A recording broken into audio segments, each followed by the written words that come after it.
साबिक रियासती वज़ीर सेहत व रुकन असम्बली सिद्दीपेट BRS हरीश राव ने रियासती हुकूमत से मुतालबा किया कि वो तेलंगाना में तेलंगाना वैद्य विधाना परिषद के तहत मुख्तलिफ दवाखानों में बरसरकार सफाई वर्कर्स, मरीजों की देखभाल करने वाला अमला और सिक्योरिटी मुलाजिमिन की ज़ेर इल्तिवा तनख्वाहों की फिलफौरी इजराई अमल में लाएं। उन्होंने कहा कि रियासती हुकूमत गुज़िश्ता 6 माह से मज़कूरा बाला मुलाजिमिन को तनख्वाहों की इजराई में नाकाम रही है। अस्पताल के अमले की जानिब से जारी एहतजाज पर रद्द-ए-अमल का इजहार करते हुए हरीश राव ने कहा कि गैर इंसानी कांग्रेस हुकूमत ने सेहत के अमले की हालत इज़्ज़ार को बिल्कुलिया तौर पर नजरअंदाज कर दिया है, जबकि मज़कूरा बाला अमले की खिदमत हॉस्पिटल में अहमियत की हामिल हैं। उन्होंने याद दिलाया कि सरकारी दवाखानों में पहले ही अमले की कमी है और अब शदीद वायरल बुखार में मुब्तला मरीजों की कसीर तादाद की रुजू होने से बोझ में मजीद इजाफा हुआ है। उन्होंने कहा कि चीफ मिनिस्टर रेवंत रेड्डी का रवैया इंतहाई गलत और गैर जिम्मेदाराना है, जो कि हर महीने की पहली तारीख को सरकारी मुलाजिमिन को तनख्वाहों की अदायगी पर फख्र का इजहार कर रहे हैं, जबकि दवाखाने के अमले के मामले में चश्मपोशी इख्तियार किए हुए हैं।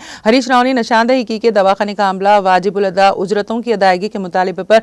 मुतादिद मरतबा सदा एहतजाज बुलंद किया है। इसके बावजूद हुकूमत ला ताल्लुकी का इजहार कर रही है, जबकि दवाखाने का अमला संगीन हालात में खिदमत अंजाम दे रहा है। उन्होंने कहा कि यह मसला फरवरी से फंड्स की इजराई में हुकूमत की नाकामी से पैदा हुआ है, जिसकी वजह से कॉन्ट्रैक्टर्स के बिल भी रुके हुए हैं और दवाखाने के मुलाजिमिन शदीद मुश्किलात का शिकार हो गए हैं। हरीश राव ने BRS पार्टी की तरफ से मज़कूरा बाला मुलाजिमिन की ज़ेर इल्तिवा तनख्वाहों और बकायाजात की फिलफौरी इजराई का मुतालबा किया। उन्होंने रियासती हुकूमत पर जोर दिया है कि वो हेल्थ केयर सिस्टम को फ़आल रखने वालों की फलाह बहबूद को अव्वलीन तरजीह दें।